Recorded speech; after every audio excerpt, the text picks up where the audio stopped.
ځینې ځوانان وي په دې سندرو باندې اموخته وي، په حرم کې دې نه سندرې لګوي. الله هم دې وساتي.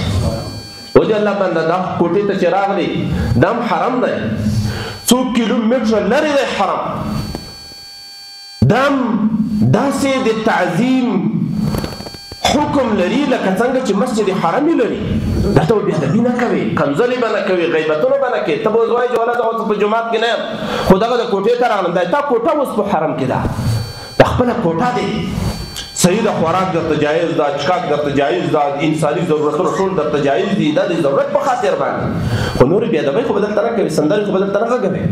ساز و سرود ځینې حاجي صاحبان ولاړ شي هلته په حرم کې ګیرې ښي. او دې الله بنده دا ګیره خو سنت نه، واجبه ده. د دې خیل ګناه کبیره ده، ټول امت په دې باندې متفق دی. دا چې اوس دنیاوال دا نه عملي کوي، خو ورځ تر بلې ګناهونه زیاتېږي. نو خو دا معنه نه چې دا ښه کار دی.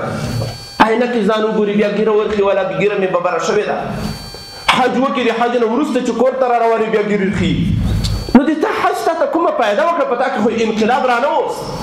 دا حج د تا به انقلابي وي، ستا عقیده به له دې نه وروسته خوندوره وي، ستا اعمال به بهترین وي، ستا ناسته ولاړه به بهترینه وي. ته به اوس آداب و احترامات پېژنې، ته به سنت طریقه پېژنې، ته به فرض و واجب پېژنې. د دې ځای آداب دا ډېر ضرور دي. الله عز وجل دې موږ او تاسو ته رانصیب وګرځوي. دا کوټې چې دا په حرم کې دي، نو بیا مې خبره دا کوله چې یوازې دا حرم مکي دی ته وایي، دا یوازې نه، مدینه منوره چې کوم دغه حرم مدني ده، ته د مدینې منورې حرم وایي. ښه د هغې احترام هم په موږ باندې داسې لازم دی لکه د مکې مکرمې د حرم احترام. خدای عز وجل د دغه تعظیم موږ او تاسو ته رانصیب وګرځوي.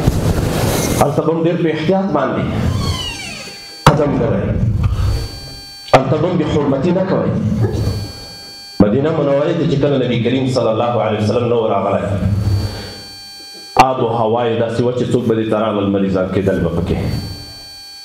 خو چې کله رسول الله صلی الله علیه وسلم دلته راغی، صحابه کرام هم په اول کې مریضان شول. بلال مریض و، له ځان سره به یې اشعار به و، د مکې مکرمې صفت به یې کاوه. اوهو مکه مکرمه څه ښکلې وه، څه ښکلې آب و هوا یې و، دلته خو اوس تبې دي. رسول الله صلی الله علیه وسلم دعاوې وکولې، الله د مدینې منورې تبې له دې ځای نه نه لېږي. یو روایت کې دا راځي جحفې ته انتقال کې، په دې وخت کې جحفه کې یهودان موجود وو. الله یې دعا قبوله کړه او بیا دا دعا کوله، اللهم بارک لنا فی صاعنا، اللهم بارک لنا فی مدنا، اللهم بارک لنا فی طعامنا، اللهم بارک لنا فی مدینتنا. ای الله زمون په خوراک او چښاک کې، زمون په پیمانو کې خدای مونږ ته برکات را نازل کړي، زمون په خوراک کې خدای مونږ ته برکات را نازل کړي. ای الله مونږ ته په مدینه منوره کې برکات را نازل کړي او د رسول الله صلی الله علیه وسلم په راتګ سره دا مدینه وګرځېده، مدینة المنوره.